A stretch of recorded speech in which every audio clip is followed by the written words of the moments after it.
Une personne sans référence, un bon matin devient une légende. Namesana nangate koyeba nae. Les courtes prières en public et les résultats sont magnifiques. C'est que les nanga koumenana aussi. Il m'appelait, je le sais, Likabwezo pela katinanga. Namituni pona nini Eza umela Yakolobe zebele. Bonsoir à vous, très chers téléspectateurs, vous qui avez l'habitude de suivre votre émission Temps d'édification avec la structure ATK Édification. Nous sommes encore très contents, très heureux de vous retrouver pour ces nouveaux numéros. Je crois que le Seigneur va encore nous faire du bien comme il a l'habitude de le faire lorsque nous échangeons autour de sa parole. Voilà, j'aimerais prier pour nous permettre d'échanger autour de ces sujets qui est très important et très capital, ces sujets qui va encore bénir l'Église. Père, à toi l'honneur et la gloire. Sois avec nous, permets Seigneur que nous puissions parler de ta part, ô Dieu, afin que quiconque entend ces messages en soit béni et édifié au nom de Jésus. Amen. Voilà. J'aimerais bien partager avec vous un message intitulé « L'Église et la gloire de Dieu ». L'Église et la gloire de Dieu. On va essayer de mettre un peu ces deux éléments ensemble pour tirer quelque chose de bon pour notre édification ou pour notre construction. Lorsque j'ai dit l'Église et la gloire de Dieu, il est très capital et très important pour nous de donner d'abord un aperçu sur ce que nous considérons comme étant l'Église. C'est quoi l'Église? À vrai dire, lorsque nous lisons la parole de Dieu, quand on parle de l'Église, on n'est pas en train de voir des bâtiments, on n'est pas en train de voir des temples. Mais lorsqu'on parle de l'Église, on fait allusion à l'ensemble des rachetés, l'ensemble de tous ceux qui ont donné leur vie à Jésus. L'ensemble de tous ceux-là qui ont cru en Jésus, ou l'ensemble des chrétiens de tous les âges du monde entier. En fait, c'est ces personnes-là qui constituent ou qui forment ce qu'on appelle l'Église de Dieu. Au-delà du fait que, en parlant de cette Église qui est universelle, en parlant de cette Église qui est le corps de Christ, cette Église est répartie dans des églises locales. Donc, c'est ainsi que vous pouvez retrouver une dénomination X ou Y. Ce qui fait que les gens se réunissent de partout dans le monde. C'est là qui ont une foi réelle en Jésus. Ce sont ceux-là qui forment l'Église de Dieu. Et lorsque nous sommes en train de parler de la gloire, lorsque vous regardez même... Quand vous regardez chez les Hébreux, lorsqu'on parle de la gloire, on fait allusion au concept ou au terme kabod. Kabod qui est utilisé simplement pour parler du poids, qui est utilisé aussi pour parler de la valeur.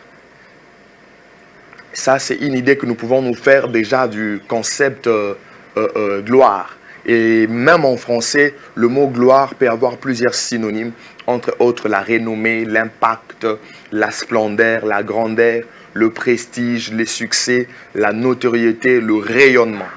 Donc tous ces éléments, tous ces mots, c'est juste pour élucider ou pour expliquer ou pour donner un sens à ce que nous appelons la gloire. Et sur la gloire de Dieu, nous voyons simplement son approbation en déferlant sa puissance, en déferlant sa magnificence, en faisant vivre aux hommes ce qui est surnaturel, en faisant vivre aux hommes ce qui n'est pas naturel. La gloire de Dieu peut être manifeste dans un lieu ou dans un autre. La gloire de Dieu peut se manifester dans plusieurs domaines. Ça peut se manifester de plusieurs manières, de plusieurs façons, même au sein de l'Église. Donc s'il faudrait parler de la gloire de Dieu, toucher tous les aspects sur lesquels cette gloire peut intervenir, j'aimerais vous dire que c'est très vaste. Mais néanmoins, j'aimerais que par ces tranches, que nous puissions annoncer un certain nombre de vérités attachées à la gloire de Dieu et attachées à l'Église. Donc nous essayons de mettre ensemble la gloire de Dieu et l'Église et nous pourrions ressortir quelques éléments qui sont utiles, quelques éléments que nous pouvons reconnaître. Premièrement, j'aimerais nous dire ceci. Notre Dieu est glorieux. Le Dieu de l'Église, il est glorieux. Oui, c'est bien bon de dire que Dieu est glorieux. Alors, il est encore plus meilleur de donner un soubassement, de donner un fondement biblique qui atteste que Dieu est glorieux. Parce que nous sommes régis par la Bible. Nous avions été édifiés sur le fondement des apôtres et des prophètes selon Éphésiens chapitre 2, verset 20. Et pour ces fondements, Christ est la pierre angulaire. Et Christ lui-même, il est la parole. Alors, regardez avec moi le psaume 24. Psaume chapitre 24, le verset 7 à 10. C'est là que nous allons donner un soubassement pour dire que notre Dieu, le Dieu de l'Église, est glorieux. C'est-à-dire que la gloire est attachée à lui, la gloire est attachée à sa personne. La Bible déclare, « Portes, élevez vos linteaux, élevez-vous, portes éternelles, que le roi de gloire fasse son entrée. » Qui est ce roi de gloire? On répond maintenant, l'Éternel fort et puissant, l'Éternel puissant dans le combat. Portes, élevez vos linteaux, élevez-le, portes éternelles, que le roi de gloire fasse son entrée. On pose encore la question, qui est donc ce roi de gloire?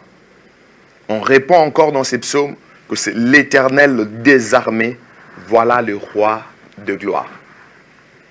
Lorsque vous lisez ces psaumes, vous comprenez clairement, sans hésitation, sans doute, que Dieu, notre Dieu, le Yahweh, notre Dieu Jésus, celui qui est éternel, il est glorieux. C'est-à-dire qu'il vit dans la gloire. C'est-à-dire que la gloire est son domaine. La gloire est attachée à lui. La gloire est attachée à sa personne. Une deuxième vérité que j'aimerais partager avec nous ce soir, ou dans cette vidéo, c'est pour nous dire que l'Église est destinée à la gloire. L'Église que nous avions définie en amont, l'Église que nous avions expliquée d'entrée des jeux, cette Église est destinée à la gloire. Cette Église, elle est faite pour la gloire. Cette Église est faite pour vivre la gloire. Cette Église est faite pour vivre dans la gloire. Vous pouvez voir ça avec moi dans les livres de Colossiens, toujours dans le Nouveau Testament cette fois-ci. Colossiens chapitre 3, le verset 4. Regardez ce que la Bible déclare. La Bible dit, « Quand Christ votre vie paraîtra, alors vous paraîtrez aussi avec lui dans la gloire. » Ici, l'apôtre est en train de s'adresser aux croyants. En d'autres termes, l'apôtre est en train de s'adresser à l'Église en disant que lorsque Christ votre vie apparaîtra, vous paraîtrez aussi avec lui dans la gloire. C'est-à-dire que l'Église paraîtra avec Christ dans la gloire. On peut encore le confirmer dans Éphésiens chapitre 5, le verset 27, où nous voyons l'apôtre Paul parler de Christ en tant que mari. Et on donne l'exemple de Christ, comment Christ a aimé l'Église et ainsi pousser aussi les hommes à aimer leurs femmes de cette façon. Et Éphésiens chapitre 5, le verset 27, la Bible dit, afin de faire paraître devant lui cette Église glorieuse, sans tache, ni ride, ni rien de semblable, mais sainte et irrépréhensible.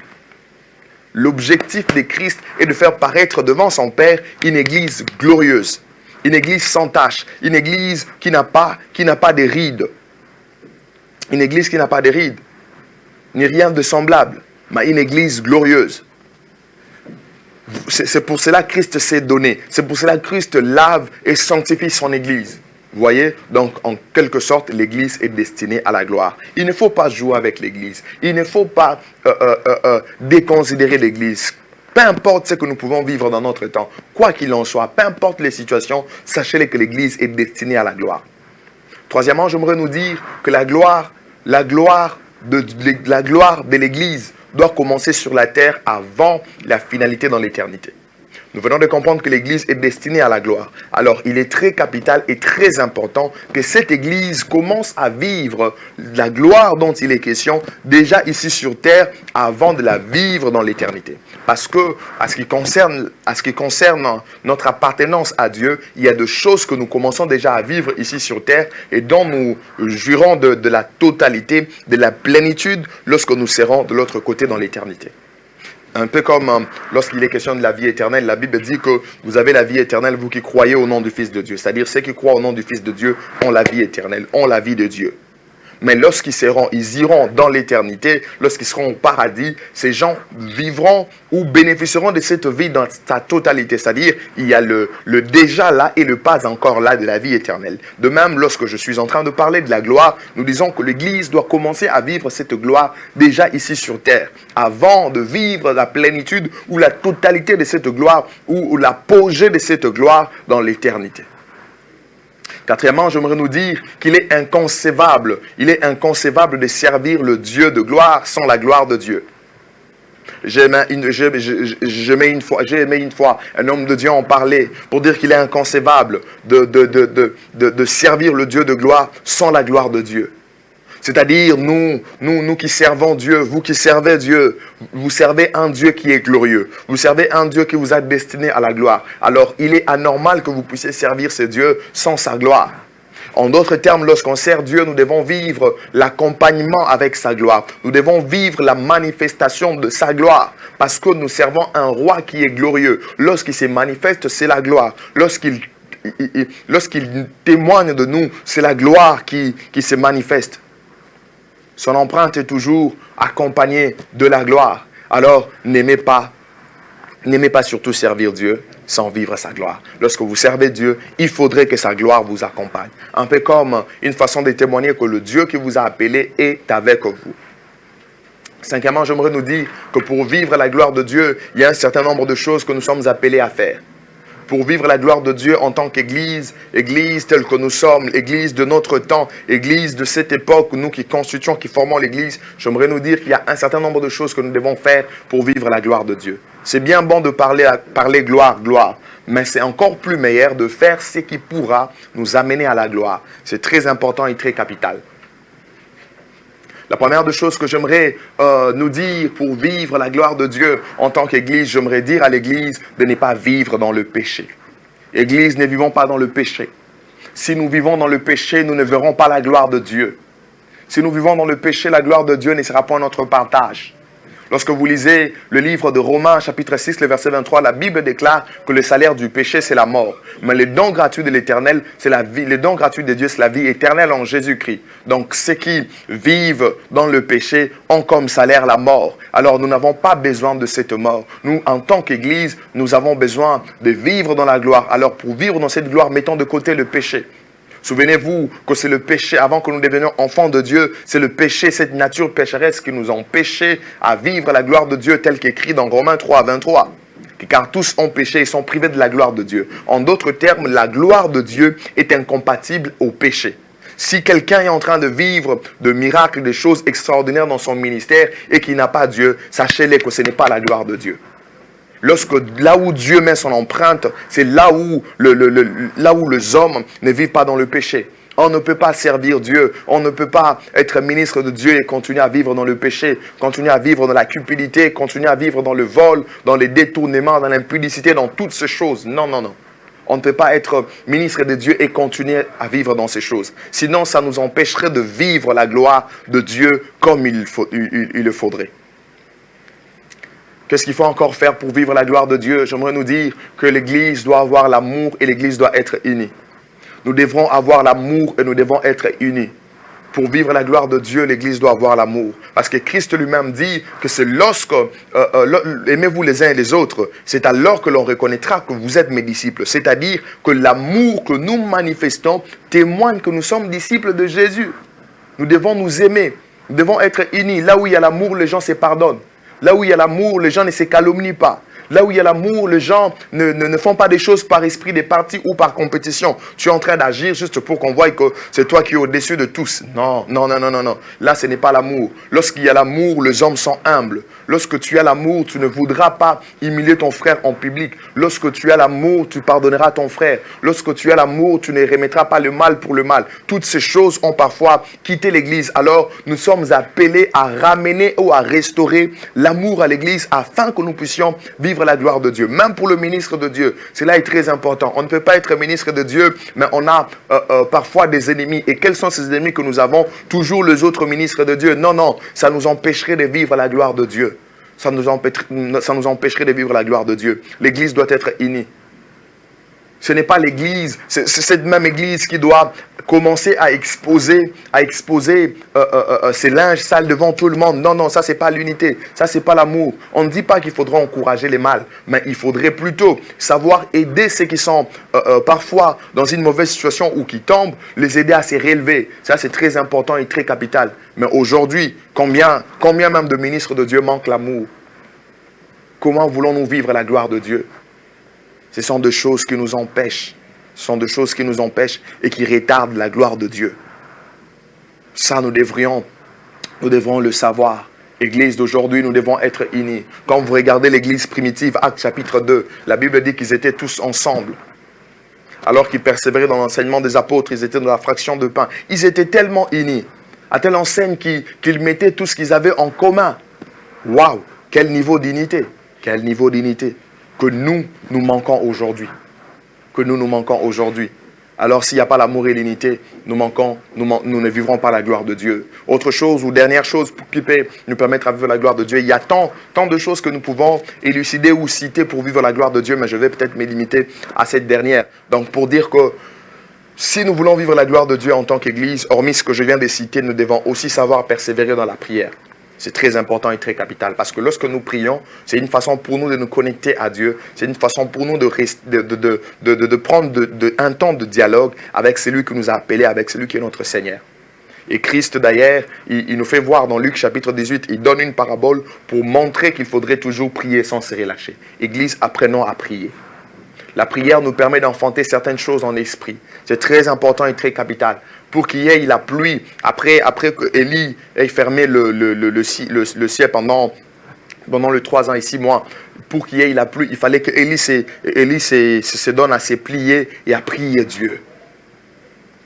Il avait sa tête entre ses genoux et il priait jusqu'à ce qu'il y ait eu un nuage sombre qui annonçait la pluie. J'aimerais vous dire, vous voulez vivre la gloire de Dieu dans votre vie, apprenez aussi à prier. Apprenez à passer du temps dans la prière et cela vous permettra de vivre la gloire de Dieu. Lorsqu'on se donne la peine de chercher Dieu, il se manifeste. N'est-ce pas qu'il est dit que Dieu est le rémunérateur de tout ce qui les cherche? Dieu rémunère ceux qui les cherchent. Lorsque vous cherchez Dieu par la prière, vous allez les rencontrer. Que Dieu vous bénisse. Notre souhait, notre souci est que l'Église de Dieu, l'Église du Seigneur, vive la gloire et que l'Église vive dans la gloire, car c'est ce qui sera notre partage même dans l'éternité. Que Dieu vous bénisse.